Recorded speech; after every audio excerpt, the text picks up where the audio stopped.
আসসালামু আলাইকুম প্রিয় শিক্ষার্থীবৃন্দ, শ্যামলী ম্যাথস কর্তৃক আয়োজিত অনলাইন ক্লাসে সবাইকে স্বাগতম। আমি রাহাতুল জান্নাত রাহাত, লেকচারার শ্যামলী ম্যাথস। আমি আজ তোমাদেরকে ভয়েস নিয়ে আলোচনা করব। ভয়েস তোমাদের সিলেবাসেরই একটা অংশ এবং অনেক গুরুত্বপূর্ণ একটি অংশ, তাই আমি চেষ্টা করব আমি তোমাদেরকে কিছুটা হলেও উপকৃত যাতে তোমরা হও, এজন্য ভয়েস বিষয়ে একটু আলোচনা করব। চলো আমরা দেখি।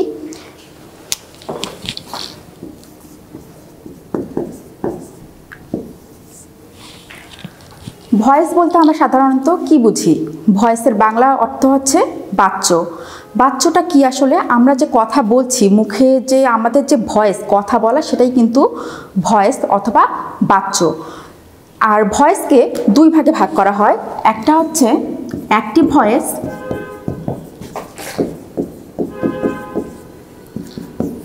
দুই নাম্বার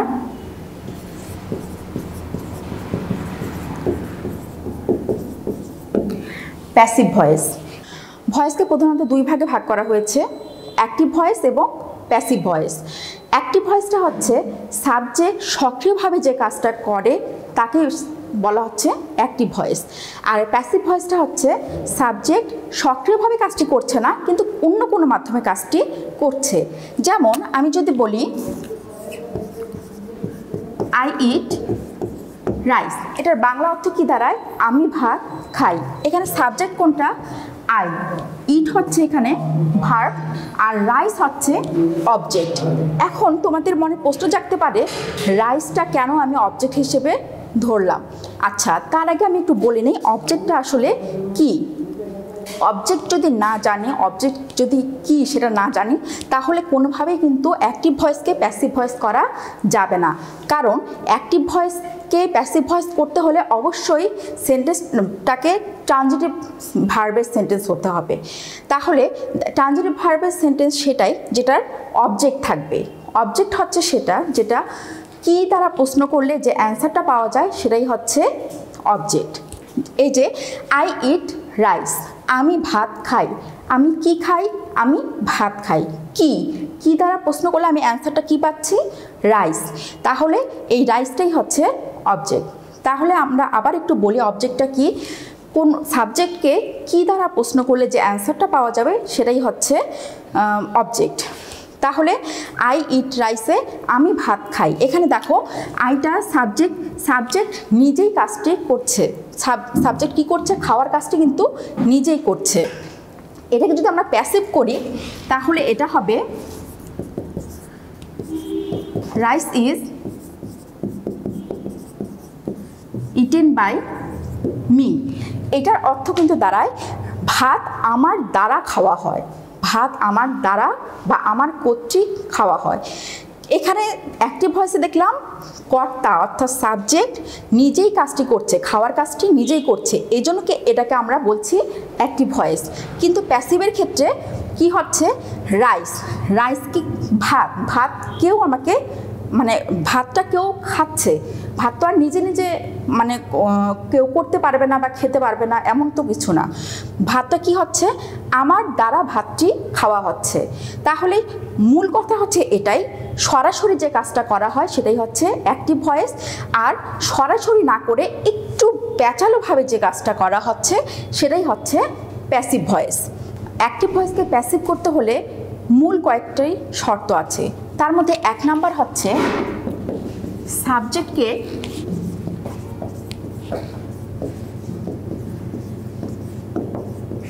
অবজেক্ট করতে হবে। সাবজেক্টকে অবজেক্ট করা,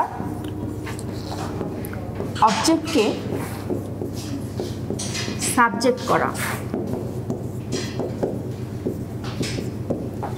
আর হচ্ছে ভার্বের পাস্ট পার্টিসিপল।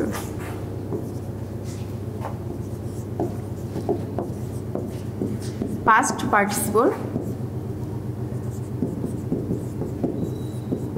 অর্থাৎ V3।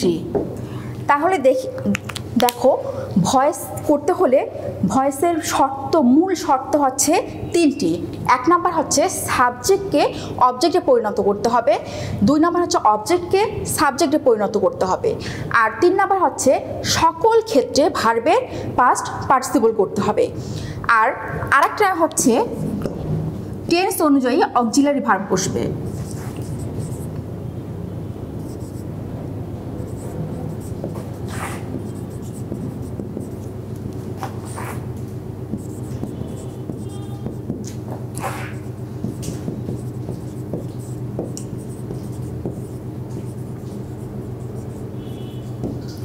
আচ্ছা, তাহলে কি দাঁড়াচ্ছে? সাবজেক্টকে অবজেক্ট করতে হবে, অবজেক্টকে সাবজেক্ট করতে হবে, ভার্বের সকল ক্ষেত্রে ভার্বের পাস্ট পার্টিসিপল বসবে, আর হচ্ছে টেন্স অনুযায়ী অক্সিলারি বা হেল্পিং যে ভার্ব বলে সেটা বসবে। তাহলে যদি প্রতিটা টেন্সের ক্ষেত্রে এক এক টেন্সের ক্ষেত্রে ভয়েস প্যাসিভ ভয়েস এক এক রকম অবশ্যই হবে, কিন্তু এই 4টা শর্ত অবশ্যই সেগুলো মেনটেন করতে হবে। সাবজেক্টকে অবজেক্টে পরিণত করা, অবজেক্টকে সাবজেক্টে পরিণত করা, তারপরে টেন্স অনুযায়ী অক্সিলারি ভার্ব বসবে, তারপর হচ্ছে যে সর্বক্ষেত্রে ভার্বের পাস্ট পার্টিসিপল অর্থাৎ V3 বসবে। তাহলে এখন আমরা তার আগে একটু জেনে নেওয়া দরকার সাবজেক্ট থেকে অবজেক্টে যে পরিণত করা হয় সেটা কেমন। চলো দেখে নিই। এখন আমরা জানবো সাবজেক্টিভ ফর্ম থেকে কিভাবে অবজেক্টিভ ফর্মে রূপান্তরিত করা যায়। এখানে সাবজেক্ট কি হচ্ছে? আই হচ্ছে সাবজেক্ট। আইটা যখন অবজেক্ট হয়ে যাবে তখন সেটা হয়ে যাবে মি। আবার উইটা হচ্ছে সাবজেক্ট, উই যখন অবজেক্ট হয়ে যাবে তখন এটা হয়ে যাবে আস। আবার উইয়ের জায়গায় যদি উই অল থাকে তখন সেখানে হয়ে যাবে অল অফ আস। হি থাকলে হয়ে যাবে হিম, শি থাকলে হবে হার, দে থাকলে হবে দেম, ইউ থাকলে ইউ হবে, ইট থাকলে ইট হবে। মানে যেমনটি আছে ইউ, ইট। আর হচ্ছে বিভিন্ন রকম নামের ক্ষেত্রে কোনো রকম চেঞ্জ হবে না, নামটি যেমন আছে তেমনই থাকবে। তাহলে এটা কিন্তু মোস্ট ইম্পর্টেন্ট ভয়েসের ক্ষেত্রে। এই কয়েকটা জিনিস যদি না জানা যায় তাহলে কিন্তু ভয়েস চেঞ্জ মানে অ্যাক্টিভ ভয়েসকে প্যাসিভ করা খুব কঠিন হয়ে যাবে। তাহলে আবার একটু বলি, আই হচ্ছে সাবজেক্ট, আইটা অবজেক্ট হয়ে গেলে হবে মি। ঠিক তেমনি মিটা যেহেতু অবজেক্ট, মিটা সাবজেক্ট হয়ে গেলে তখন কি হয়ে যাবে? আই হয়ে যাবে। আবার উই বা উই অল এগুলো সাবজেক্ট, এটা অবজেক্ট হয়ে গেলে হবে আস অথবা অল অফ আস। ঠিক তেমনি উল্টোটা কি হবে? অবজেক্ট, এইটা অবজেক্টটা আস, অল অফ আস এটা তো অবজেক্ট, এটা যখন সাবজেক্ট হয়ে যাবে তখন হয়ে যাবে উই অথবা উই অল। এরপরে হিটা সাবজেক্ট, হিটা অবজেক্ট হয়ে গেলে হবে হিম। ঠিক তেমনি বিপরীতটাই হবে, হিম থাকলে হিম যেহেতু অবজেক্ট, সাবজেক্ট হয়ে গেলে হবে হি। আবার শিটা হয়ে যাবে হার, দে হবে দেম, ইউ হবে ইউ, ইটি থাকবে, আর যে কোনো নাম অপরিবর্তিত থাকবে। চলো তাহলে দেখি টেন্স অনুযায়ী অ্যাক্টিভ ভয়েসকে কিভাবে প্যাসিভ ভয়েসে পরিণত করা হয় একটু দেখে নিই। আমরা প্রথমেই কি জানি যে প্রেজেন্ট ইনডিফিনিট টেন্স থেকেই তো টেন্সের শুরু। তাহলে টেন্স না জানলে কিন্তু ভয়েস কখনোই পারা সম্ভব নয়। তো একটু দেখি প্রেজেন্ট ইনডিফিনিট টেন্সের স্ট্রাকচারটা কি। সাবজেক্ট প্লাস ভার্ব অর্থাৎ ভার্বের প্রেজেন্ট ফর্ম প্লাস এক্সটেনশন অংশ। আচ্ছা, এই প্রেজেন্ট ইনডিফিনিট টেন্সকে অ্যাক্টিভ ভয়েসকে যখন প্যাসিভ ভয়েসে পরিণত করব তখন এখানে দেখো একটু খেয়াল করো, এই জায়গাটা আমি গ্যাপ রেখেছি, একটু আন্ডারলাইন দিয়ে রেখেছি। কারণ হচ্ছে এখানে একটু বলি, আমি তো তোমাদেরকে একটু আগেই বলেছি ভয়েসের মূল যে শর্ত কয়েকটি আছে তার মধ্যে 1 নাম্বার শর্তই কি? সাবজেক্টকে অবজেক্ট করতে হবে, অবজেক্টকে সাবজেক্ট করতে হবে। তাহলে অ্যাক্টিভে যেটা সাবজেক্ট ছিল সেটা অবজেক্ট হয়ে যাবে, আর যেটা অবজেক্ট ছিল সেটা সাবজেক্ট হয়ে যাবে। তাহলে প্রেজেন্ট ইনডিফিনিট টেন্সের ক্ষেত্রেও অ্যাক্টিভ ভয়েসকে প্যাসিভ করার সময় যেটা অবজেক্ট ছিল সেটা সাবজেক্ট হয়ে যাবে, প্লাস অক্সিলারি ভার্ব বসবে অ্যাম অথবা ইজ অথবা আর, প্লাস মূল ভার্বের পাস্ট পার্টিসিপল অথবা V3 যেটাকে বলি, প্লাস বাই বসবে প্লাস মূল ভার্বের পাস্ট পার্টিসিপল। তোমাদেরকে আরেকটা কথা বলা হয়নি, অ্যাক্টিভ ভয়েসকে প্যাসিভ করতে হলে একটা বাই অবশ্যই অ্যাড করতে হয়। অধিকাংশ ক্ষেত্রেই বাই বসে, তবে কিছু কিছু ক্ষেত্রে অর্থ অনুযায়ী অন্যান্য প্রিপোজিশনও বসতে পারে, যেমন টু, অ্যাট, উইথ এক্সেট্রা। তবে মোস্ট অফ দ্য ক্ষেত্রেই যেটা বসে সেটা হচ্ছে বাই। আচ্ছা, এরপর দেখো present continuous tense. Present continuous টেন্সের স্ট্রাকচারটা কি? সাবজেক্ট প্লাস অক্সিলারি ভার্বকে এম অথবা ইজ অথবা আর প্লাস মূল ভার্বটা যেটা থাকবে সেটার সঙ্গে আইএনজি যুক্ত হবে প্লাস এক্সটেনশন অংশ।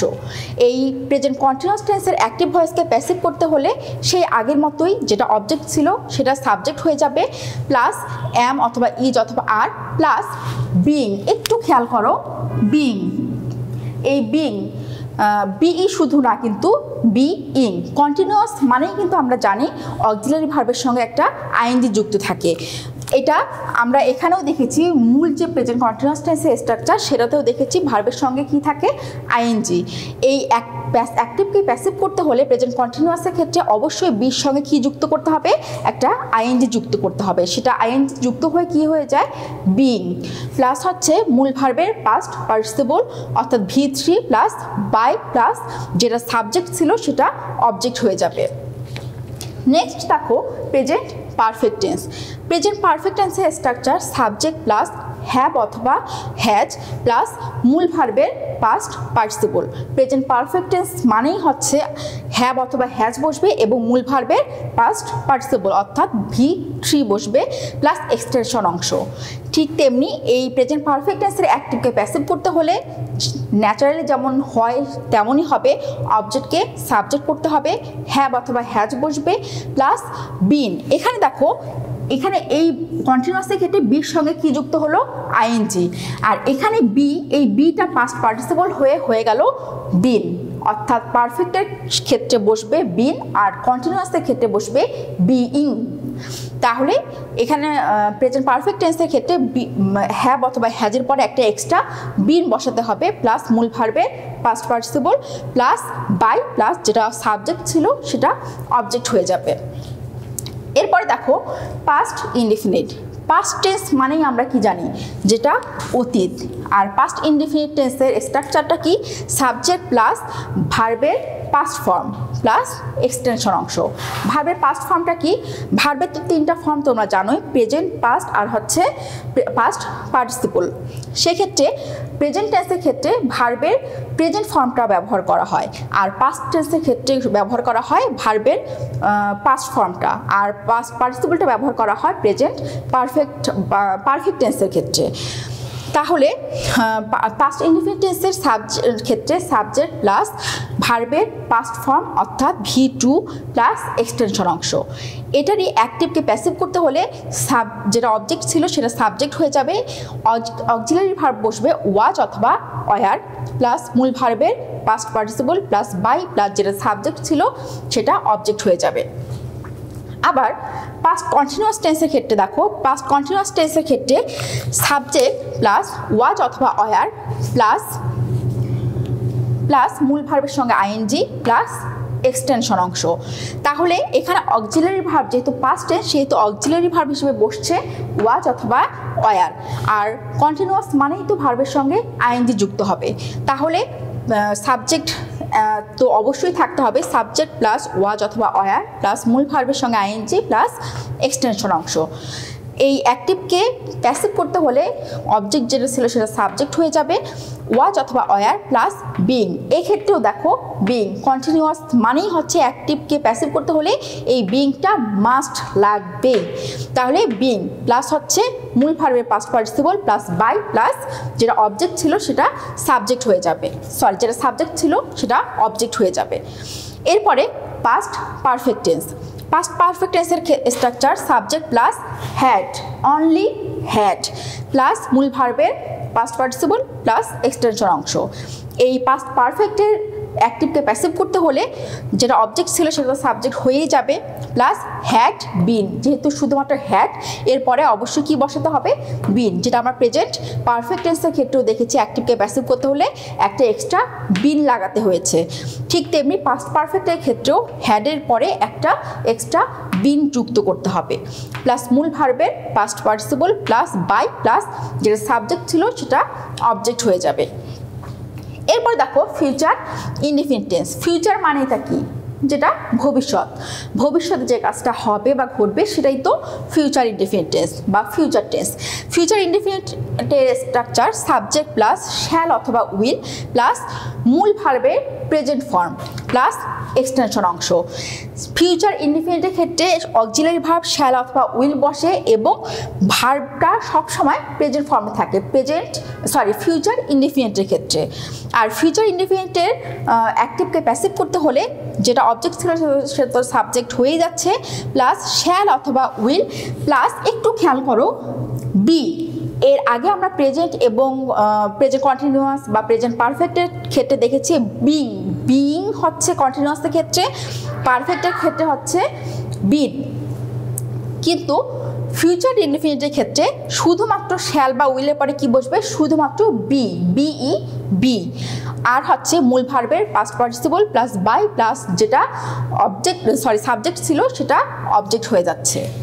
এরপরে ফিউচার কন্টিনিউয়াসের ক্ষেত্রেও সাবজেক্ট প্লাস শ্যাল অথবা উইল প্লাস ওই যে আমরা ফিউচার ইনডিফিনিট টেন্সের এক প্যাসিভ করার সময় আমরা যে বিটা দেখেছিলাম সেটা কন্টিনিউয়াসের ক্ষেত্রে মূল টেন্সের স্ট্রাকচারেই চলে আসবে, শ্যাল অথবা উইল অর্থাৎ শ্যাল বি অথবা উইল বি প্লাস মূল ভার্বের সঙ্গে আইএনজি। কন্টিনিউয়াস মানেই তো ভার্বের সঙ্গে আইএনজি যুক্ত থাকবে প্লাস এক্সটেনশন অংশ। আর এটার প্যাসিভ করতে হলে অবজেক্টটা সাবজেক্ট হয়ে যাবে প্লাস শ্যাল বি বা উইল বি যেটা দেয়াই আছে তেমনটাই থাকবে প্লাস এখানে একটু মিস্টেক হয়েছে আমার,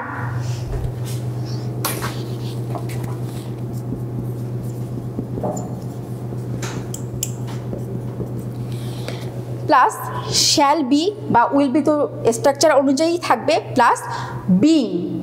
আমি তো আগেই বলেছিলাম এই যে বিংটা প্যাসিভ ক্ষেত্রে সব রকম টেন্সের কন্টিনিউয়াস টেন্সের প্যাসিভ করার ক্ষেত্রেই এই বিংটা বসবে প্লাস মূল ভার্বের past participle plus by plus যেটা সাবজেক্ট ছিল সেটা অবজেক্ট হয়ে যাবে।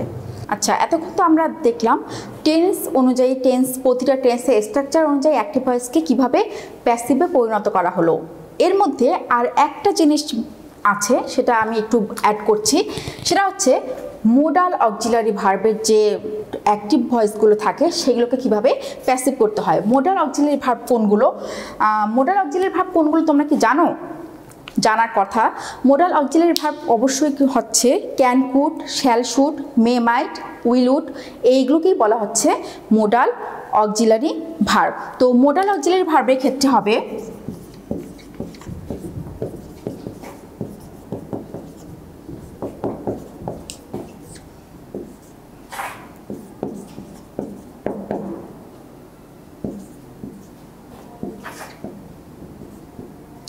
একটু কাটো।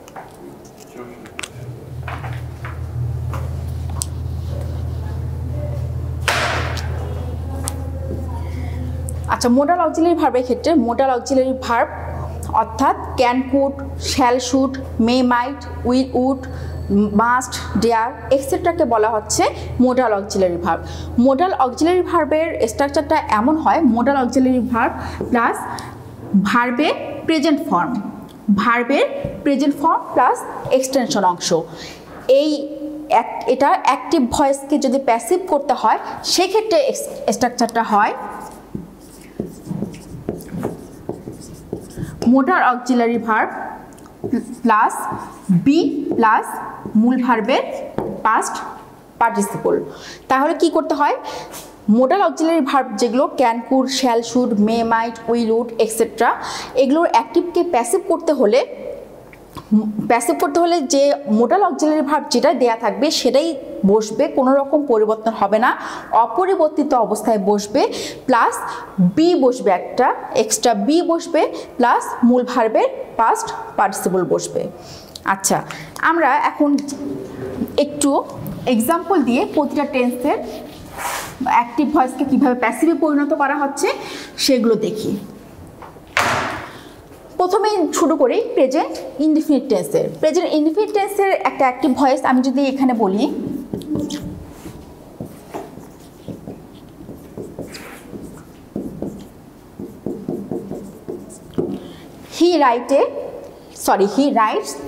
he writes a letter। এখন বলো তো এখানে এসটা কেন বসলো? ভার্বের সঙ্গে এস বা ইএস কখন যুক্ত হয়? যখন থার্ড পারসন সিঙ্গুলার নাম্বার হয় তখনই ভার্বের সঙ্গে এস বা ইএসটা যুক্ত হয়। এটা অ্যাক্টিভ ভয়েস কিভাবে বুঝলাম? এখানে অবজেক্ট আছে, এই লেটারটা হচ্ছে অবজেক্ট। এটাকে এই অ্যাক্টিভ ভয়েসকে প্যাসিভ করতে হলে হবে a letter is written by him. একটু খেয়াল করো, প্রথমেই যে সূত্রগুলোর কথা বলেছিলাম বা শর্ত যেগুলো বলো, ভয়েসের মূল যে শর্ত সেটা কি ছিল? সাবজেক্ট যেটা সেটা অবজেক্ট হয়ে যাবে। দেখো এইটা হিটা কি হয়ে গেল? হিম। অর্থাৎ যেটা এখানে যেটা সাবজেক্ট ছিল সেটা হয়ে গেল অবজেক্ট। এরপরে এ লেটার, এই লেটারটা হচ্ছে এখানে অবজেক্ট। এই লেটার যেহেতু অবজেক্ট সেটা প্যাসিভ করতে হলে এটা সামনে চলে আসলো, সেটা কি হয়ে গেল? এই অবজেক্টটা হয়ে গেল সামনে এসে সাবজেক্ট। সামনে যেটাই থাকে সেটাকেই কিন্তু বলা হয় সাবজেক্ট। তাহলে এই লেটার যেহেতু রাইটস প্রেজেন্ট ইনডিফিনিট ফর্মে আছে এই জন্য অক্সিলারি ভার্ব বসলো ইজ, প্লাস সূত্র অনুযায়ী অবশ্যই সব ক্ষেত্রেই মূল ভার্বের পাস্ট পার্টিসিপল বসবে। তাহলে এ লেটার ইজ রিটেন, এবং অধিকাংশ ক্ষেত্রে, আগেই বলেছি অধিকাংশ ক্ষেত্রেই বাই বসবে। খুব কম কিছু ক্ষেত্রে মিনিং অনুযায়ী অন্য কোনো প্রিপোজিশন বসে। তো এখানে বাই বসবে, বাই। আর আগেই বললাম যে যেটা সাবজেক্ট ছিল সেটা অবজেক্ট হয়ে গেল। এই সেন্টেন্সটা যদি আমরা কন্টিনিউয়াসে পরিণত করি, হি ইজ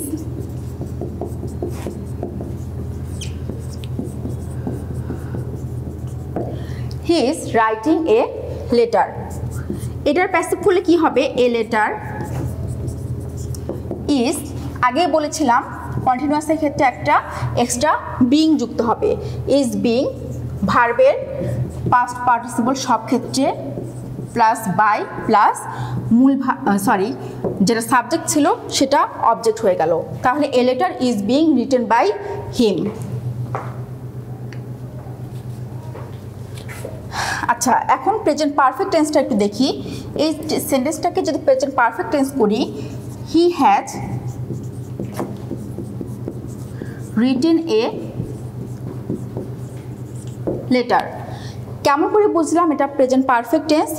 হ্যাভ অথবা হ্যাজ বসবে, আগেই বলেছি, প্লাস মূল ভার্বের পাস্ট পার্টিসিপল। এ লেটার কি হবে? Has been written by him. তাহলে কি দাঁড়াচ্ছে? He has written a letter. Present perfect টেন্সে এই সেন্টেন্সটা আছে অ্যাক্টিভ ভয়েস। এই অ্যাক্টিভ ভয়েসটাকে প্যাসিভ করলাম কিভাবে? A letter has been written by him. Perfect হলো। এবার পাস্ট ইনডিফিনিটটা দেখি। হি রোট এ লেটার। রোট, রাইটের পাস্ট ফর্ম হচ্ছে রোট। এই রোটটা দেখে আমরা চিনলাম এটা পাস্ট ইনডিফিনিট টেন্স। এটাকে এই অ্যাক্টিভটাকে প্যাসিভ করতে হলে হবে a letter was written by him. দেখো সব ক্ষেত্রেই কিন্তু যে মূল শর্ত সেগুলো প্রযোজ্য হচ্ছে। সাবজেক্টটা অবজেক্ট হয়ে যাচ্ছে, অবজেক্টটা সাবজেক্ট হয়ে যাচ্ছে, আর টেন্স অনুযায়ী অক্সিলারি ভার্ব বসছে, আর সব ক্ষেত্রেই মূল ভার্বের পাস্ট পার্টিসিপল হচ্ছে, প্লাস একটা বাই বসছে, আর যেটা সাবজেক্ট সেটা অবজেক্ট হয়ে যাচ্ছে। পাস্ট ইনডিফিনিট হলো। এবার পাস্ট কন্টিনিউয়াস দেখি। হি ওয়াজ রাইটিং এ লেটার। দেখো এটা কিভাবে বুঝলাম? পাস্ট কন্টিনিউয়াস টেন্স, ওয়াজ আছে এবং ভার্বের সঙ্গে আইএনজি আছে। তাহলে এটা কি করতে হবে? এ লেটার ওয়াজ, আমি তো আগেই বলেছি কন্টিনিউয়াসের ক্ষেত্রে অবশ্যই বিং যুক্ত হবে। Was being written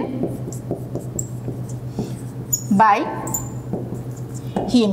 a letter was being written by him.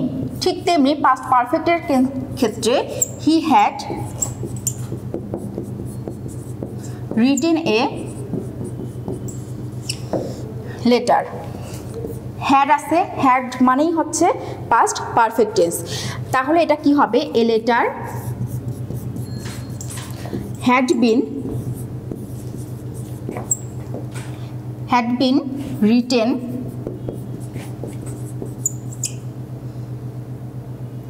by him.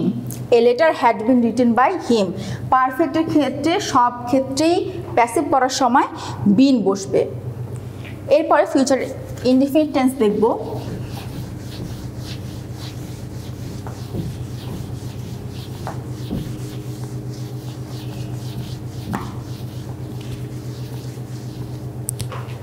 Future indefinite tense কি হবে? হি উইল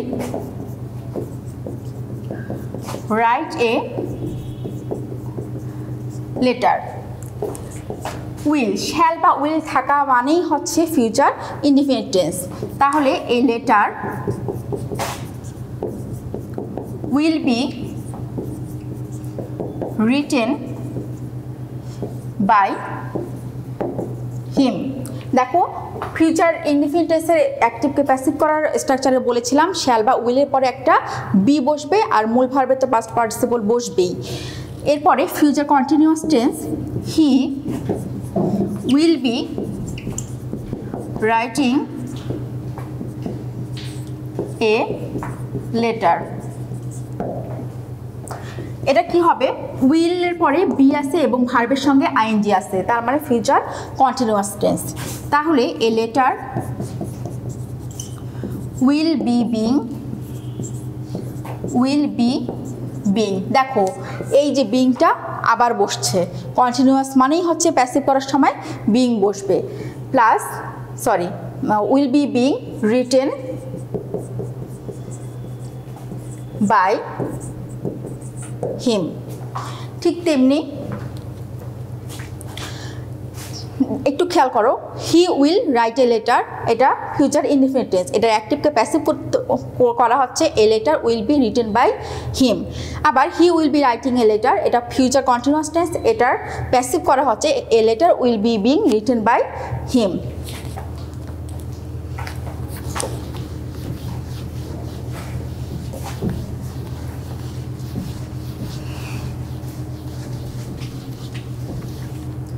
মোডাল অক্সিলারিটা বলেছিলাম, মোডাল অক্সিলারির ক্ষেত্রে একটু দেখো, he can write a letter. দেখো আমি কি বলেছিলাম, can, could, shall, should, may, মাইট এগুলোকে বলা হচ্ছে মোডাল অক্সিলারি ভার্ব। এখানে কি আছে? ক্যান। তাহলে এই ক্ষেত্রে কি হবে? এ লেটার ক্যান, শুধু ক্যানের পরে একটা বি বসবে। ক্যানটা কিন্তু মানে মোডাল অক্সিলারি যেটা ভার্ব থাকবে সেটা অপরিবর্তিত থাকবে, প্লাস একটা বি বসবে, তারপরে হচ্ছে মূল ভার্বের পাস্ট পার্টিসিপল, তারপর বাই, প্লাস যেটা সাবজেক্ট ছিল সেটা অবজেক্ট হয়ে গেল। তাহলে মোডাল অক্সিলারির ক্ষেত্রে কি হলো? He can write a letter can be written by him. তাহলে আমরা আজ পুরো ক্লাসে কি পড়লাম একটু দেখি। ভয়েস, তো ভয়েস নিয়েই পড়াচ্ছি, তো ভয়েস কত প্রকার সেটা দেখলাম। ভয়েস টেন্স অনুযায়ী অ্যাক্টিভ ভয়েসকে কীভাবে প্যাসিভ করা হয় সেটা দেখেছি। ভয়েসের মূল যে শর্ত, সাবজেক্টকে অবজেক্ট করা, অবজেক্টকে সাবজেক্ট করা, টেন্স অনুযায়ী অক্সিলারি ভার্ব বসা, আর ভার্বের পাস্ট পার্টিসিপল বসবে এবং বাই বসবে অধিকাংশ ক্ষেত্রে। তবে কিছু কিছু ক্ষেত্রে অন্যান্য প্রিপোজিশনও বসে। তো এরপরে আমরা উদাহরণ দিয়ে সবগুলো টেন্সেরই কিন্তু উদাহরণ দিয়ে আলাদা আলাদাভাবে আমি দেখিয়ে দিয়েছি তোমাদেরকে কিভাবে অ্যাক্টিভ ভয়েস থেকে প্যাসিভ ভয়েসে পরিণত করা হলো।